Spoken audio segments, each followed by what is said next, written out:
क्या कारण था कि आप लॉकडाउन के समय में आप बिहार आते हैं? सिर्फ एक ही चीज देखा कि मैं ही अकेला एक फैमिली जी थोड़ा डेवलप हुआ जी लेकिन हमारी जो पीड़ा थी, हमारा जो दर्द था, हमारे पड़ोसी वैसे ही सेम एज इट इज रहे।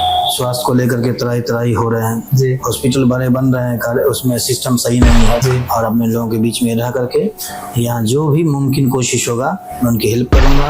तो जो अपने इलाके में थे, अपने क्षेत्र के थे, उनके माध्यम से जो मुमकिन कोशिश हुआ मैंने किया। जो पहनने ओढ़ने का प्रॉब्लम था, ट्रीटमेंट के लिए डॉक्टर नहीं मिल रहे थे, तो इन सब चीज़ों को मैंने सबसे पहले प्रायोरिटी दिया और उस वक्त वो काम किया मैंने। राजनीति में आने का क्या मकसद है और कब शुरुआत की आपने? हॉस्पिटल चाहिए, डॉक्टर चाहिए, तो ये सब मैंने जब किया तो लोगों के अंदर एक मोहब्बत जगी हमारे। नोरमा ग्रुप, जो सोचता है वो करता है, आपके अपने सपनों का आशियाना।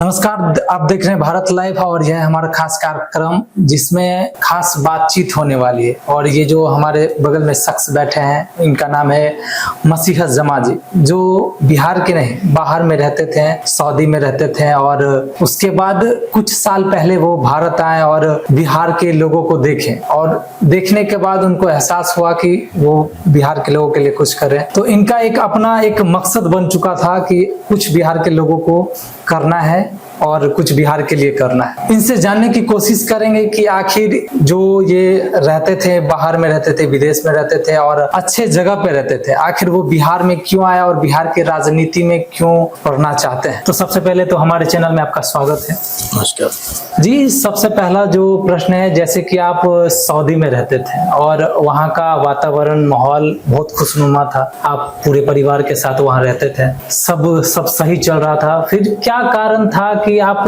लॉकडाउन के समय में आप बिहार आते हैं और बिहार आने के बाद आप ये निर्णय लेते हैं कि आप राजनीति में आए? एक्चुअली क्या है कि मैं पिछले 10 साल से सऊदी अरब में रहा हूँ जी, और ये बात सही है, सऊदी अरब में काफ़ी बहुत अच्छे तरीके से रहा, फैमिली के साथ भी रहा हूँ जी, लेकिन एक्चुअल में मैं 10 साल पहले जब गया और 10 साल बाद आया तो मेरे को वैसा ही दिखा, कोई ख़ास डेवलपमेंट नहीं देखा।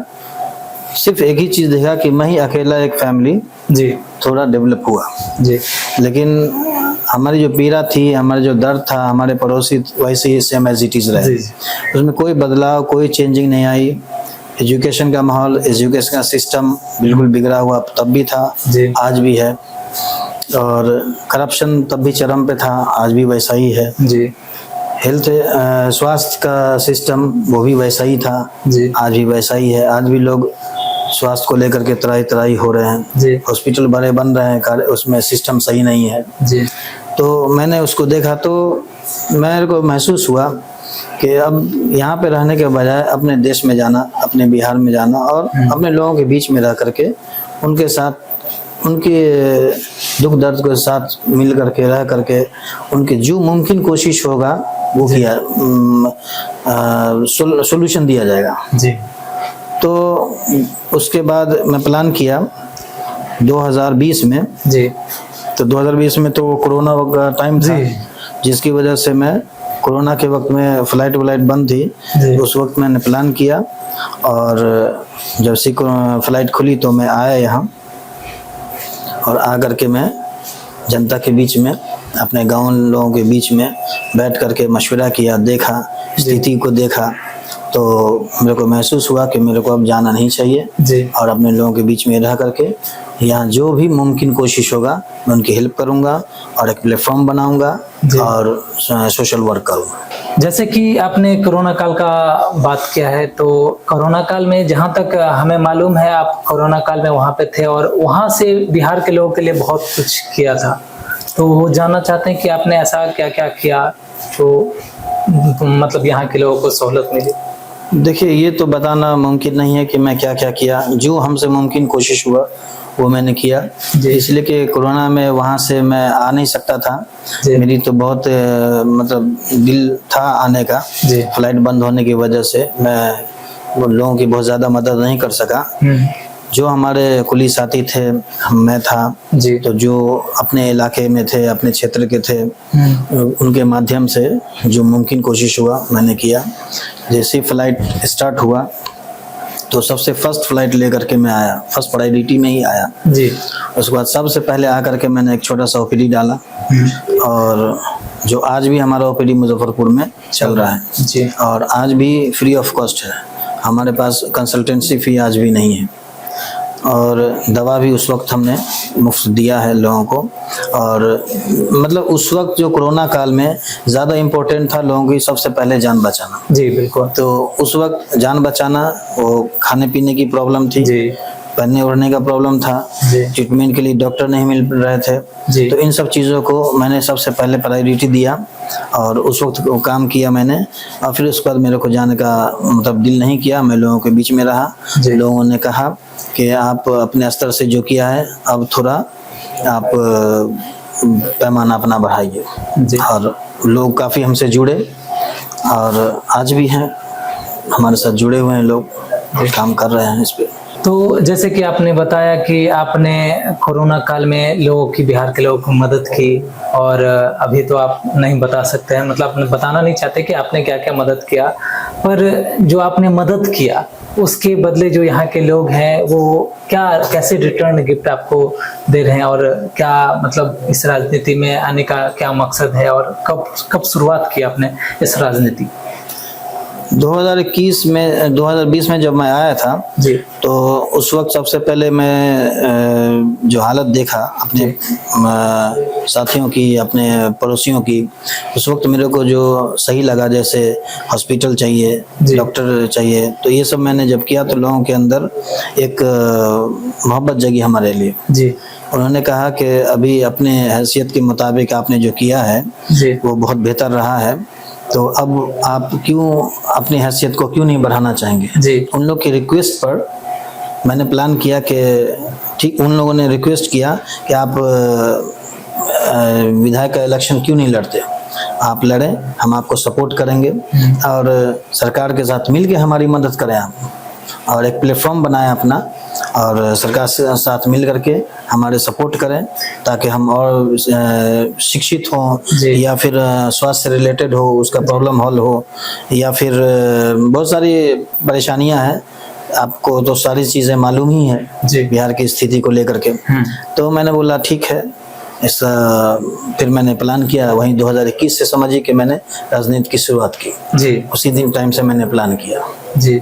तो उसके बाद आप मतलब बाहर जाना छोड़ दी, मतलब जहाँ रहते थे मैं आपने छोड़ दिया। यस। तो उसके बाद जैसे कि आगे की रणनीति क्या है, जिस हिसाब से अभी बिहार की माहौल चल रही है, बिहार जो अभी जिस माहौल में चल रहा है और लोगों का जैसा राय है, आपको लगता है कि आप लोगों के अपेक्षा के रूप खरे उतर पाएंगे? नहीं, मैं तो अपना काम कर रहा हूँ जी। मुझे आने वाले कल की परवाह नहीं है कि मैं इलेक्शन में जीतूंगा हारूंगा, क्या है नहीं है, क्योंकि स्टार्टिंग में भी निस्वार्थ मैंने काम किया है तकरीबन 5 साल से जी। नहीं 2025 है ना, 7 साल से जी। तकरीबन 7 साल से मैं निस्वार्थ काम किया है। लोगों के अंदर मोहब्बत हमारी जगी हुई है, लोग हमें चाहते हैं, हमारे पड़ोस चाहते हैं, तो बिहार वासी हमें चाहते हैं। तो इसलिए हमें ये ज़रूरी नहीं है जानना कि मैं इलेक्शन में जीतूंगा हारूंगा, इलेक्शन लड़ूंगा कि नहीं लड़ूंगा, लेकिन हमारी प्लानिंग है, उन लोगों ने कहा है जी इलेक्शन लड़ने के लिए, तो मैंने भी प्लानिंग किया है ठीक है। लेकिन इसका रिजल्ट क्या होना है उसका अंदाज़ा नहीं है मुझे जी। लेकिन ये है कि विधानसभा के इलेक्शन में जी मैं भी चांस लूंगा। तो जैसे कि आपने राजनीति में आने का फैसला कर लिया, बिहार का माहौल आपको पता है कि यहाँ पे जितने भी पक्ष के लोग हैं वो अपने आप को दिखलाने की कोशिश करते हैं और बड़े बड़े वादे कर रहे हैं। इस वादों के बीच में आपको लगता है कि आप जो आए हैं तो आपको एक मौका देंगे, यहाँ पे जो आपके लोग हैं वो कुछ नहीं? ये बहुत अच्छी बात कही आपने। अभी आप एक चीज़ देखें कि पिछले काफ़ी टाइम से इलेक्शन हो भी रहा है जी, सारे लोग जीत रहे हैं, सब कुछ हो भी रहा है, लेकिन किसी स्थिति पे मतलब जो चीज़ चाहिए लोगों को वो नहीं मिला जी। करप्शन वही है, इसका शिक्षा का सिस्टम वही है जी, इसका स्वास्थ्य का हालत वैसी हॉस्पिटल का ख़राब है जी। तो अब क्या है कि चेंजिंग चाहिए, लोग ये चाहते हैं कि चेंजिंग चाहिए। मुझे इलेक्शन की ज़रूरत है। अगर ये लोग अच्छे से काम करें जी। तो हमें राजनीति में आने की ज़रूरत नहीं है। जी। मैं इसलिए प्लान किया कि अब हम लोग को उतरना पड़ेगा। ये मैं नहीं बोल रहा हूँ जी। ये हमारे पड़ोस बोलते हैं, हमारे साथी बोलते हैं, जिनको ये महसूस होता है कि अब इलेक्शन में, अब सत्ता में ऐसे लोगों की ज़रूरत है जो डेवलप कर सके, जी। जिनसे महसूस होता है कि ये इस काबिल हैं, जी। तो उनको चाहिए सत्ता में आना, और वही लोग अब डेवलप कर सकते हैं।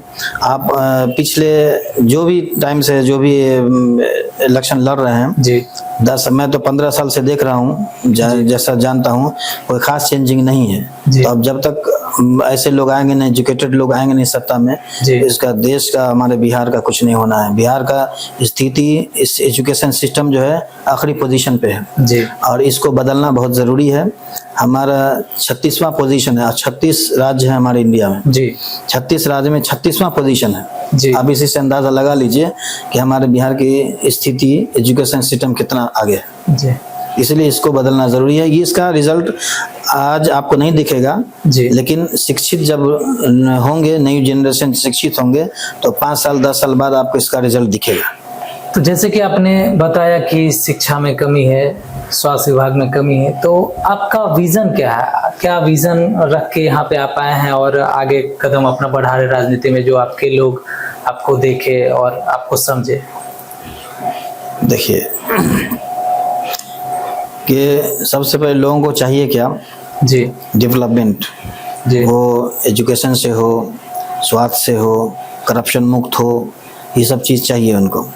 तो मैं, ऐसा प्लानिंग है हमारे पास। हालांकि मैं जो काम करूंगा वो तो काम पब्लिक ही बोलेगी कि मैं कैसा काम कर रहा हूँ। ऐसे थोड़ा सा प्लानिंग मैं बता देता हूँ कि मैं काम करूंगा एजुकेशन सिस्टम पे, स्वास्थ्य सिस्टम पे, और करप्शन पे काम करूंगा, और फोकस करूंगा उद्योग पे, इंडस्ट्रीज पे ज़्यादा फोकस करूंगा, क्योंकि वो ही हमारे बिहार को डेवलप कर सकती है। जी बिल्कुल। और हमारे बिहार के जो लोग बाहर काम करने जाते हैं, वो उनको अपनी ही बिहार में जॉब मिलेगा, वहीं करेंगे काम। और हमारे पास इन्वेस्टर्स हैं। मैंने काफ़ी कंट्री में गया हूँ, कई कंट्री में घूमा है, देखा है मैंने कि एजुकेशन जहाँ सबसे ज़्यादा है, बेहतर है, वो कंट्री डेवलप है।